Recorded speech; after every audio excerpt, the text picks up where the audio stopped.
Bonjour à tous, avec l'aide de Dieu, nous allons étudier le Rambam, les lois de Nizke Mammon, les endommagements qui sont causés par de l'argent, par les biens de quelqu'un, le 14e et dernier chapitre.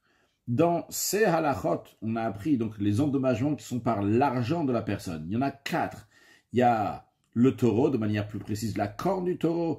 Il y a ce qu'on appelle le hever, c'est-à-dire le taureau qui va manger ou bien qui va piétiner, donc la dent ou le pied. Troisièmement, le bord, la fosse et les dérivés, donc tout ça on a déjà appris jusqu'à présent. Ce qui nous reste à apprendre, c'est la 4e catégorie principale de dommages qui s'appelle le hesh, donc le feu, et les dérivés du feu. Perek 14 halacha aleph, hamadlik betorz de chavero. Celui qui allume un feu dans le champ de son ami. Rouven, il est parti dans le champ de Shimon et il a allumé là-bas un feu. Ve'avra adleka. Et le feu s'est répandu énormément. Eh bien, chayav le shalem nezek shalem. Rouven a le devoir de payer la totalité des dommages. Shenemar, car la Torah dit qui tetse esh, lorsque un feu va sortir, etc. Shalem yeshalem amaveret be'era. Celui qui a allumé ce feu, il va payer les dommages que le feu a fait. Va be'era, et le feu, mais avot nezekin ou, ça fait partie de 4 catégories principales des dommages.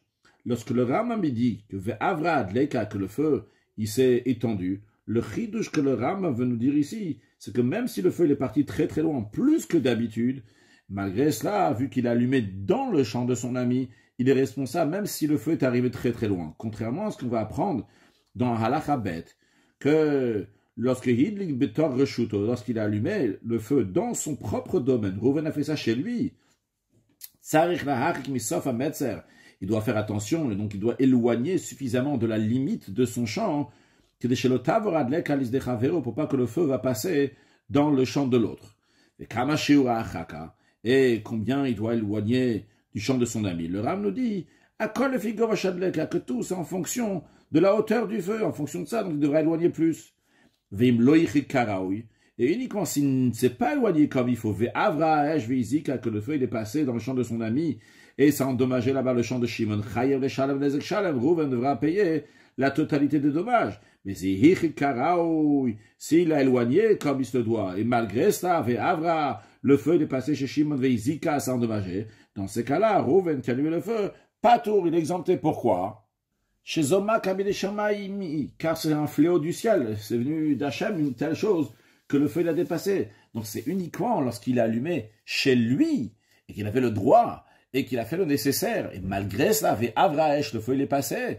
Dans ces cas-là, il sera pas contrairement à la lacha précédente, dans lequel il allumait dans le champ de son ami. Même si le feu il est parti plus loin que ce qu'il devait, malgré cela, Rouven est tenu responsable des dommages. De même, si Rouven il a allumé le feu dans son domaine, et le feu Avranar, Shloulit, il a passé un fleuve, ou bien un canal d'irrigation, donc d'eau, dans lequel il y a de l'eau, Verorban Shmone Amot, et qui ont une largeur de 8 coudées, et malgré ça s'est passé ce fleuve ou ce canal, Pato, dans ce cas-là, Rouven est exempté de rembourser les dommages, car en général, ça ne va pas passer une si grande quantité d'eau et aller dans le champ de l'autre. C'est aussi considéré un fléau du ciel. Halacha Gimel.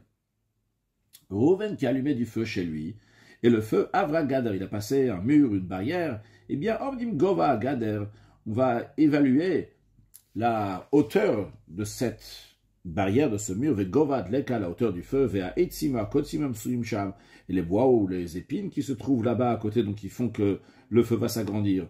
Imena Rouyalav, si ce feu que Rouven allumé n'était pas apte à passer donc de l'autre côté, et malgré ça c'est passé. Pato, il est aussi exempté, comme on l'a dit avant, dans l'esprit que c'est un fléau du ciel.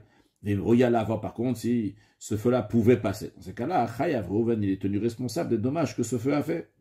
Mais, dans quel cas ça s'applique, dans un feu perçant, c'est-à-dire un feu qui monte vers le haut, il n'y a pas de vent qui le met sur le côté.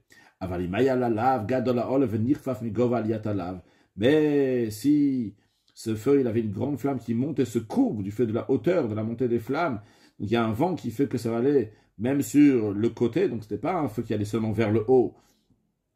il y avait le vent qui faisait passer comme ça, qui élargissait les flammes du feu sur le côté. Et à côté de ce feu-là, il y avait des bois. Dans ces cas-là, il n'y a pas de quoi estimer. La filou avra el fama, même si ce feu-là, il a passé 1000 coudées, Chayav, il est tenu responsable, ce Rouven qui a allumé ce feu, car en effet, un feu qui a une flamme qui va aussi sur le côté peut passer de très grandes distances. Halachat dalet, naflat gleka bachatseiro. Si un incendie s'est déclaré dans la cour donc, de quelqu'un, donc on va dire par exemple donc de Rouven, et entre la cour de Rouven et celle de Shimon, il y a un mur, une barrière qui peut empêcher le feu. Donc pour l'instant, tout va bien, mais le mur qui séparait entre Rouven et Shimon est tombé sans aucun rapport avec un incendie. Quelque chose qui a fait que c'est tombé. Ve'avra, donc le feu il est passé. Ve'idlika bechatzera acharet. Et le feu qui était chez Rouven est passé aussi chez Shimon. Imaya yachol ligdoragada shenafal velogdaro aussi, il pouvait mettre une barrière, remettre cette barrière-là, et il n'a pas remis la barrière. Rouven, donc il a été poché. Chayav, il est responsable. Parce qu'il aurait dû arranger cette barrière, ça ne serait pas passé chez Shimon. Le fait qu'il n'a pas arrangé cette barrière, c'est à cause de cela que c'est passé aussi chez Shimon. Le Ma'adavadome, à quoi ça ressemble? Le Shorosh Yatzavehizik. Rouven, il a un taureau, son taureau il est sorti et il a endommagé. Et Rouven est responsable des dommages. Pourquoi? Le Shomro, le Shmar, il aurait dû le garder et il n'a pas gardé. Donc ici aussi, il aurait dû garder son feu, il n'a pas gardé. C'est la raison pour laquelle il est responsable. Halachahe. Hasholeach et Abeira, celui qui envoie du feu, Biad Cheresh, Shotev et Katan, dans la main d'un sourd muet, ou bien d'un aliéné, ou bien d'un mineur, Patou Midi Adam. Il est exempté selon les lois humaines, Vechayav Vedil Shamaim, par contre, il est coupable dans les lois du ciel. Donc il doit, oui, rembourser, bien que le tribunal ne va pas l'obliger à rembourser. Medvarim Amori, dans quel cas ça s'applique, qu'il est exempté des lois humaines. Chez Masalam Gachalet, si Rouven a donné à cet aliéné ou à ces gens-là qui ne sont pas responsables, il leur a donné une braise. Et une braise, en général, ça va s'éteindre. Mais eux, cet aliéné, ce mineur, ce sourd-muet, Veliboua, ils l'ont attisé. Chez Derech Agachalet les Kavot Melakar. En général, la braise, elle va s'éteindre tout seul. Kodem chez Tavor Vetalik, avant qu'elle va passer, elle va allumer dans quelque chose, avant que le feu va passer à travers elle.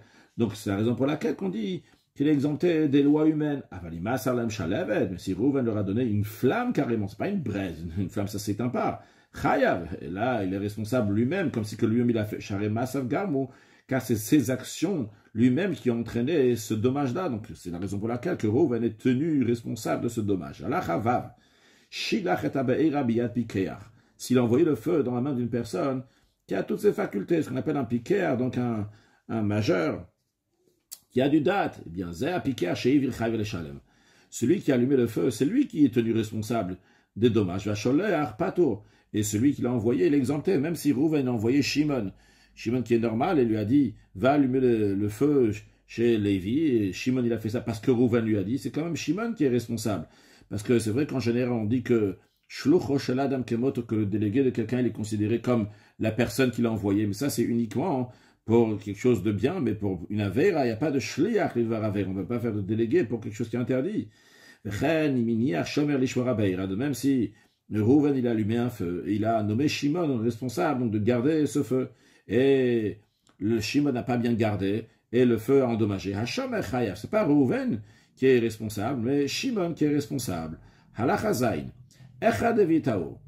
Il y a un qui a amené le feu. Rouven a amené le feu.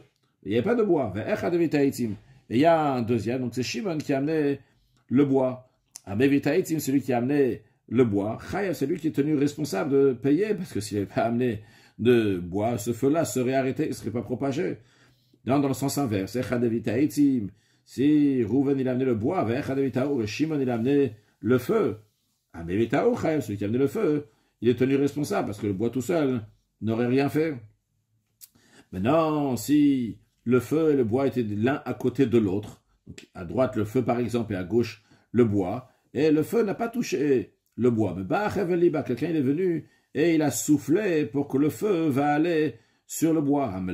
Celui qui a attisé, celui qui est responsable des dommages qui ont été causés, parce que s'il ne serait pas venu attiser le feu, eh bien, ce que Rouven et Shimon ont fait, le feu que Rouven il a amené et le bois que Shimon il a amené n'aurait rien fait. C'est lui qui a attisé, c'est lui qui a fait passer le feu sur le bois.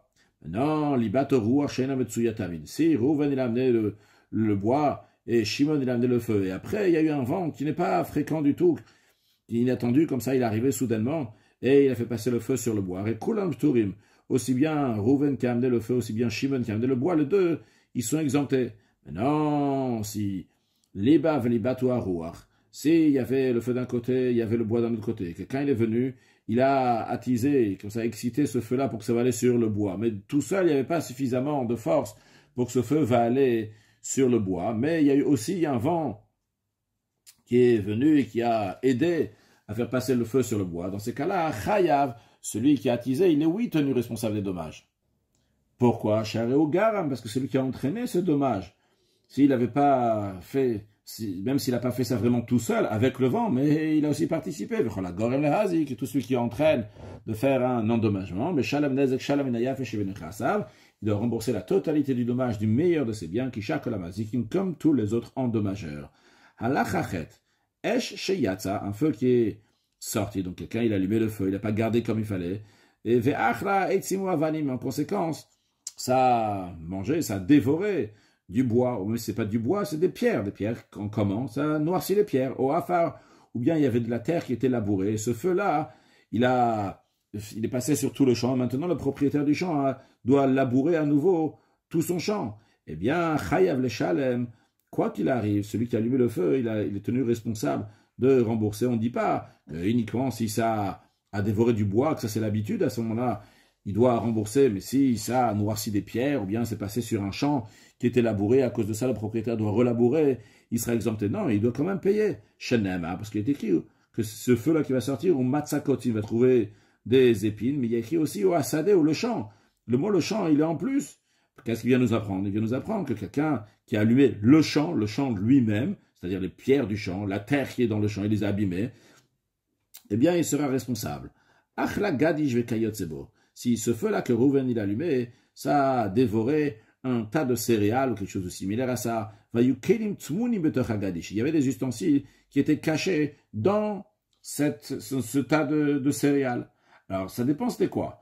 Si c'était comme des ustensiles qu'on utilise pour fouler, donc pour le battage, c'est une sorte de planche hérissée de pics dans sa largeur, qu'on te fait tirer par les animaux, ça sert à battre le grain.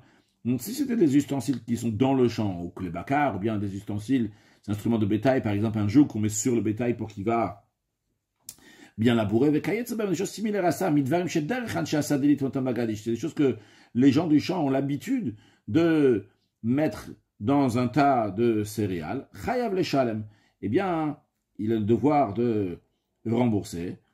Mais si c'était des ustensiles qui étaient cachés à Yubgadim ou que les sroukhi, donc des ustensiles comme ça, des vêtements, ou bien des ustensiles en verre, quelque chose de similaire à ça, c'est pas l'habitude de les mettre là-bas, pas tout l'exempter à la kelim sur les ustensiles, parce que ça ne devait pas lui monter à l'esprit qu'on a mis des ustensiles dans ce tas de céréales. Allah khatet bamed varima morunoka, qu'à s'applique qu'il a le devoir de rembourser les ustensiles que c'est l'habitude de mettre dans le tas, comme on a dit, donc les morigim, les instruments de battage, ou bien les instruments pour le bétail. Ça, c'est Madik B'Tors de Chaver aussi. Reuven, il est parti dans le champ de Shimon, et là-bas, il a mis le feu, qu'il est responsable, même sur ce qui était à l'intérieur, mais ce qui est à l'intérieur uniquement des ustensiles qu'on a l'habitude de mettre. Aval Madlik B'Tor Shelo. Si Reuven, il a allumé le feu dans son champ à lui, Avralis de Chaver, ce feu-là, il est passé dans le champ de son ami, dans le champ de Shimon. Dans ces cas-là, Patur al Kol HaKelim Atunim Begadish, il est exempté sur tous les ustensiles qui sont à l'intérieur de ce tas de céréales, parce qu'en effet, la Torah dit, lorsque le feu va sortir et qu'il y a un tas de céréales, ou à Kama, l'expression de Kama, donc c'est tout ce qui est sur terre, donc c'est-à-dire l'épi lorsqu'il est encore sur terre, sur pied, il est encore sur pied, donc c'est le mot Kama, c'est ce qu'on vient nous dire, tout ce que tu peux voir, de la même manière que la Kama, l'épi qui est sur pied, tu peux le voir, de la même manière aussi, tout ce qui n'est pas caché dans ce tas-là, dans le champ. Malgré ça, imaginons qu'il y avait, par exemple, 20 cm3 d'ustensiles, ou bien 1 m3 d'ustensiles. Eh bien, ces ustensiles-là, malgré qu'il ne va pas les payer le prix des ustensiles, mais il va payer le prix de cet espace-là dans lequel il y avait les ustensiles, comme si il y avait des céréales. Veroinoto, donc on regarde cet endroit-là où il y avait les ustensiles, qui ilum malegadi shel chitim o shel tsorim, comme c'est qu'il est rentré, il est rempli de céréales, c'était du blé, c'était de l'orge, de l'orge. Et il remboursera donc du blé ou de l'orge de l'endroit où il y avait l'ustensile. Halacha Yud. Hamadik betos de Chavero, Rouven qui allume le feu dans le champ de son ami Shimon, Veyat Sataesh. Le feu, il s'est étendu, Venech ala Gadish. Et en conséquence, donc, le tas de céréales a été brûlé, Vayagdi Kafuto. Avec ce tas de céréales, il y avait un chevreau qui était attaché, donc il ne pouvait pas se sauver. Ve'evet Samuchlo. Et il y avait un serviteur cananéen qui était proche de là-bas, qui n'était pas rattaché, qui pouvait se sauver, mais il ne s'est pas sauvé. Venissa Fimo. Donc, avec le tas de céréales, il y a le chevreau et le serviteur qui ont été brûlés. Eh bien, Rouven qui a allumé ce feu dans le champ de son ami, Chayav, il doit rembourser aussi bien le tas de céréales et aussi bien le chevreau. En ce qui concerne le serviteur, ça, il n'a pas besoin de le rembourser, car il avait qu'à se sauver. Maintenant, en ce qui concerne le Gdi, le chevreau, pourquoi il doit le rembourser? Chez Kender, c'est l'habitude des gens d'attacher un chevreau au Gadish, à ce céréal, même s'il n'a pas vu, c'était caché, c'était derrière, c'est considéré déjà caché d'après le Rambam. Eh bien, il a le devoir quand même de le rembourser, parce que c'est des choses qu'on met avec, comme des ustensiles qu'on met à l'intérieur. Eh bien, le Gdi aussi, le chevreau, on le met là-bas. Aya Evet Kafut, maintenant, si il y avait le tas de céréales, il y avait le chevreau qui a été attaché, et le serviteur aussi était attaché là-bas. Et Rouven, il a allumé le feu dans le champ de Shimon, et il y a tout ça qui a été brûlé. Ogdissam revenir, Safimo s'était brûlé avec lui. Dans ces cas-là, il est pas tour, il est exempté de rembourser. Pourquoi il est exempté de rembourser? Parce que, vu que pour le serviteur, c'est un Evet Knani, c'est comme si qu'il a tué un juif, et pour ça, Rouven, il est passible de mort. Vu qu'il est passible de mort pour avoir tué le serviteur, eh bien, il y a la règle de Kamle Bidrabamine, qu'on lui donne la punition la plus stricte. La punition la plus stricte, évidemment, c'est le fait qu'il est passible de mort, plutôt que rembourser l'argent. Donc, il y a deux choses ici. Et il est passible de mort, et il doit aussi rembourser l'argent. On dit rembourser l'argent, mais de côté, lui donne la punition la plus grande, le fait qu'il est passible de mort. Juste à noter que c'est même dans un cas dans lequel Rouven ne sera pas passible de mort, parce qu'il n'y a pas eu atra, il n'y a pas eu d'avertissement, quand même le fait qu'il y a la punition d'être passible de mort, il est exempté de payer les dommages du chevreau et du tas de céréales. Halacha Yudalef. Amashil makom lachavero. Celui qui prête un endroit à son ami dans sa cour pour faire un tas de céréales. Donc Rouven, il a prêté à Shimon un endroit pour faire un tas de céréales chez lui. Vehik dishbo.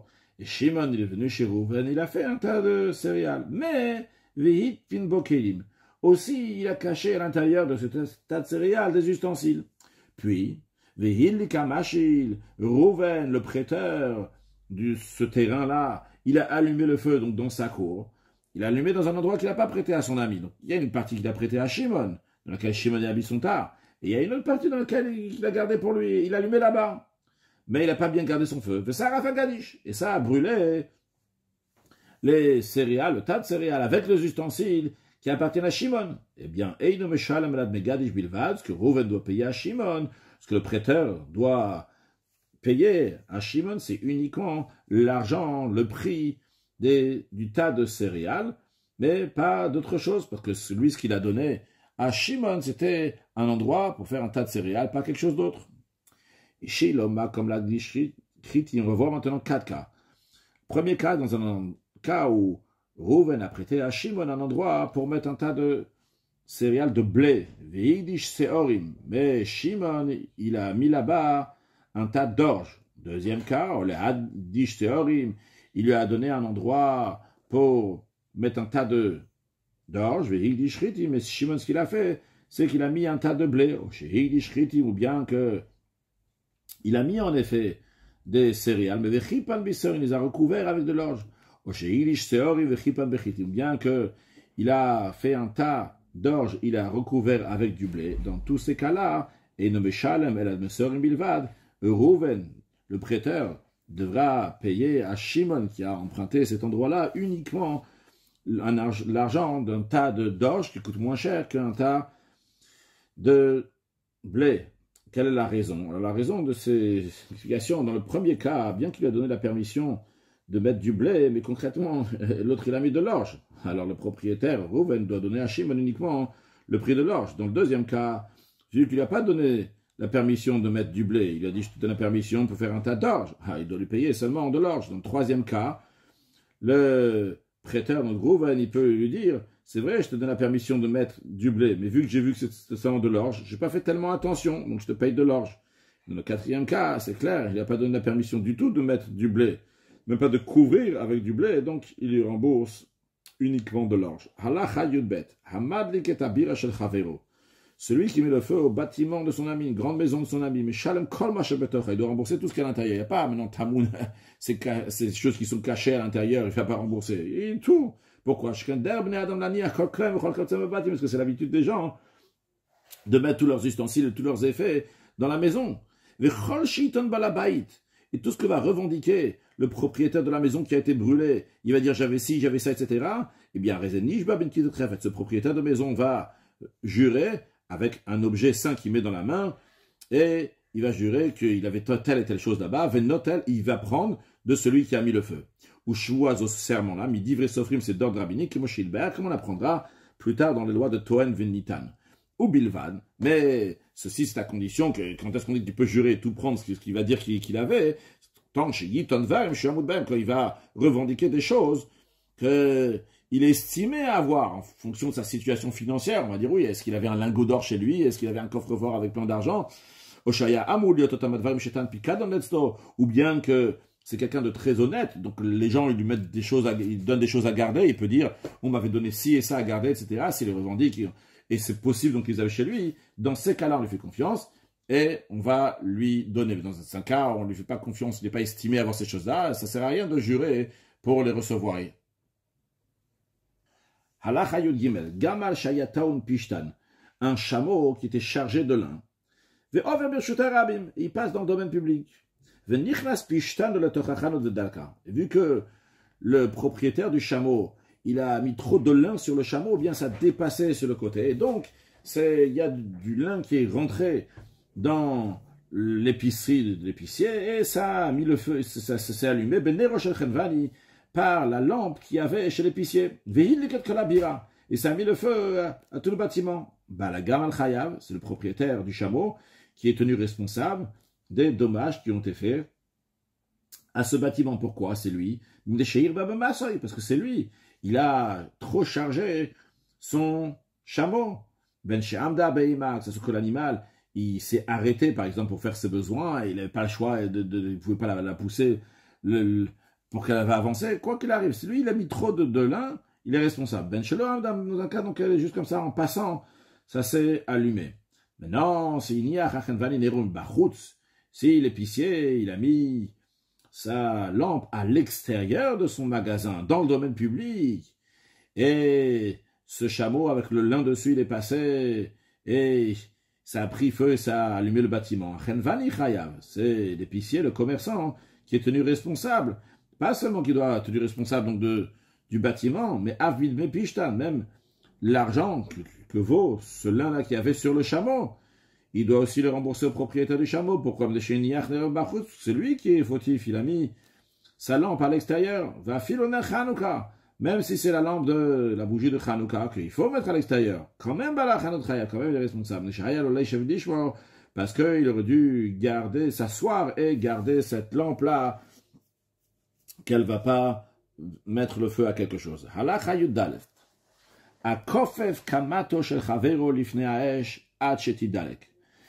Si quelqu'un penche la récolte sur pied de son ami, donc Reuven, il part dans le champ de Shimon et il penche la récolte qui est encore attachée au sol de Shimon, il la penche vers un feu. Son but, c'est que ça va prendre le feu, mais avec un vent ordinaire, ça ne devrait pas prendre feu. Alors si le feu ne peut pas y arriver uniquement avec il ne peut pas arriver avec un vent ordinaire, pas tout midinadam. Si après il y a eu un vent qui est pas ordinaire et qui a mis le feu, eh bien Reuven, il est exempté de payer cette récolte-là qui était sur pied, et il est responsable donc par les lois du ciel. Parce qu'il peut argumenter et dire que moi, ça ne m'est pas monté à l'esprit qu'il allait avoir un rouar chez un vent qui n'est pas fréquent. Celui qui enfouit la récolte sur pied d'un autre dans la terre ou dans la paille. Et le feu il est passé et il a dévoré toute cette récolte qui était sur pied. Eh bien, celui qui a enfoui, il est exempté dans les lois humaines, mais il est responsable par les lois du ciel. Pourquoi? Expliquons ce qui est en train de se passer ici. Nous avons Rouven qui a allumé un feu chez lui. Son feu, il est passé dans le champ de Shimon. Il va bientôt arriver et il va brûler la récolte qui a sur pied. Qu'est-ce qu'il fait Lévi? Lévi, il fait que la récolte sur pied devient tamoun. Tamoun, c'est-à-dire qu'il la cache. Il la cache dans la terre avec de la paille. Il a enfoui. En faisant ça, maintenant Rouven, il est exempté de payer. Parce que Rouven devrait payer uniquement ce qui est bégalouille, ce qu'on peut voir, mais pas ce qui est tamoun, pas ce qui est caché. Donc, à cause de Lévi, maintenant, Shimon va perdre de l'argent. Mais il n'a pas pris de l'argent à Shimon. Il a juste fait que Rouven ne devra pas payer à Shimon.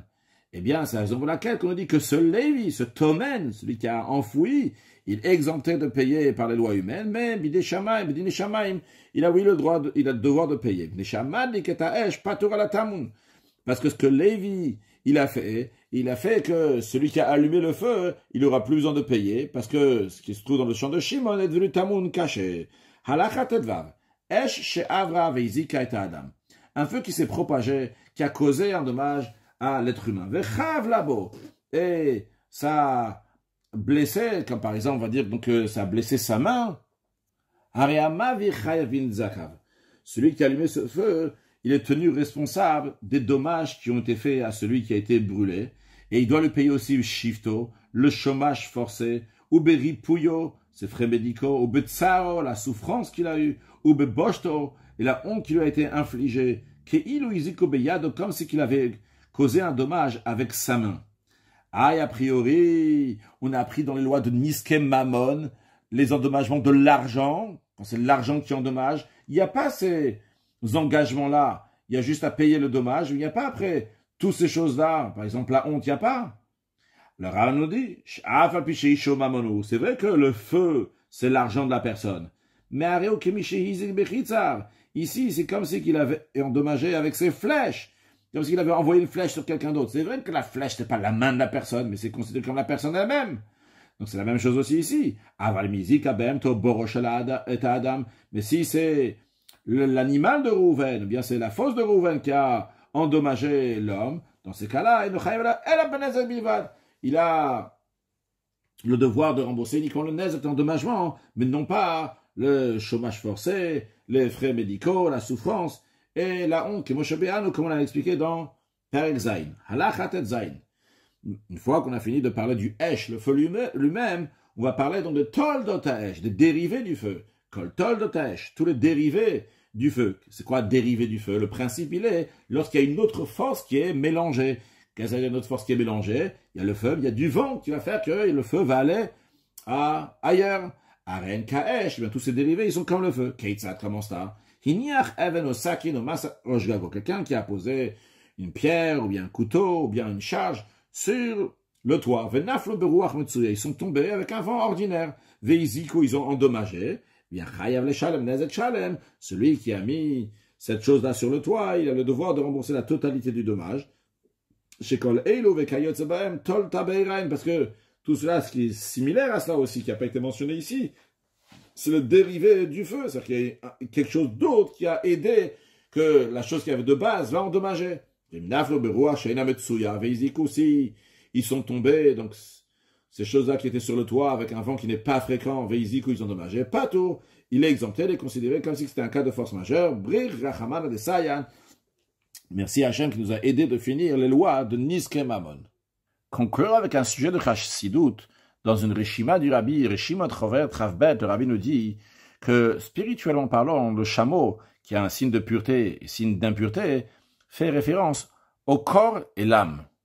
Et on nous dit que ce chameau, il passe dans le domaine public. Le domaine public, dans le sens large du terme, ça fait référence à ce monde matériel. Dans ce monde matériel, on peut penser qu'il y a il n'y a pas qu'un Kadosh Baruch Hu, Chas v'Shalom, il n'y a pas qu'un Reshut HaYachid, c'est pas un seul domaine où il n'y a qu'un Kadosh Baruch Hu. Et il a sur lui, il a du Pishtan, il a du lin, ce qui fait référence au sujet matériel qui est dans ce monde. Et il faut les faire rentrer en effet du domaine public, il faut les faire passer dans le domaine privé, que ça va aller chez Kadosh Baruch Hu. Et il y a un Chenvan, il y a un commerçant. Ça fait référence à la partie du juif qui doit être dans le commerce. Il doit être dans le commerce pour élever tout ça à Kadosh Baruch Hu. Et ce commerçant, ce juif-là, il a son magasin qui est ouvert au domaine public. Parce qu'en effet, il doit avoir affaire avec le public pour les élever. Mais on lui dit, attention, il ne faut pas mélanger le domaine privé avec le domaine public. Il faut que ton feu, ta lampe, ce qui est clair, va être à l'intérieur. Si tu vas sortir et tu vas dire, ah, ce monde-là, c'est une catastrophe, tu risques d'allumer tout le monde, c'est-à-dire d'allumer le monde entier, allumer le bâtiment. C'est-à-dire que tu vas avoir un ratso sans choc, tu vas dire, je vais m'enflammer, aller vers Akadosh Baruch Hu, ne pas avoir affaire avec ce monde-là, et se quitter totalement le monde. Ça, c'est le devoir du côté du commerçant. Mais aussi en ce qui concerne donc le lin ne doit pas rentrer dans le domaine privé quand il est encore sur le chameau, avant que le commerçant l'a pris. Le commerçant va l'élever, entre guillemets, le juif va élever ça. Et après, il pourra rentrer à l'intérieur. Maintenant, si c'est les bougies de Hanouka, on a vu la halacha, donc qui est comme les chachamim, mais le rabbi ici dans la Réchim, il ramène l'opinion de Rabbi Yehuda, qui dit que si c'est les bougies de Hanouka, le commerçant, il avait le droit de les mettre à l'extérieur, le sens large du terme. L'idée de Hanouka, c'est quoi? C'est Messirut Nefesh, comme les Hashmonaim ils ont fait, qui sont battus alors que c'était pas logique. Et ça, il faut propager le miracle. Et ça doit être dans le domaine public, pour éclairer l'obscurité. Alors on peut pas tellement lui dire, fais attention à toi, à ton âme divine, ne pas la mettre à l'extérieur. Ici, il va mettre même à l'extérieur. Alors c'est vrai qu'il doit faire très attention de ne pas arriver à Klotanef, de ne pas arriver à une situation dans laquelle il va brûler tout le bâtiment, brûler le monde, dire qu'il veut se séparer de ce monde-là. Mais quand même, si c'est arrivé, vu qu'il a fait ça donc de manière permise, on ne va pas lui donner punition. Ça, c'est l'opinion de Rabbi Yehuda. Mais la loi, elle est tranchée comme Tanakama, comme les Chachamim qu'on a vu. Que même en ce qui concerne les bougies de Hanouka, il est oui responsable. Pourquoi? Le Rabbi dit l'Echev, l'Ishmor. Il devait s'asseoir et garder. Il ne dit pas juste l'Ishmor de garder. Le Rabbi l'explique. Parce que même dans ce travail de Messirut Nefesh, ça doit être fait avec Kabbalatol. Ça doit être fait parce qu'Akadosh Baruch Hu, il a demandé. Et quand tu fais les choses parce que Dieu l'a demandé, même quand tu sors et tu as un ratso, tu as un désir de partir, de tout brûler, eh bien, quand même, il y a le chouv. Tu reviens dans ce monde-là. C'est l'Echev. L'Echev, c'est l'idée de prendre des grandes lumières, des grands sentiments et de les mettre dans des kélim, dans des réceptacles, bien les canaliser. Mashiach na, ou une excellente journée.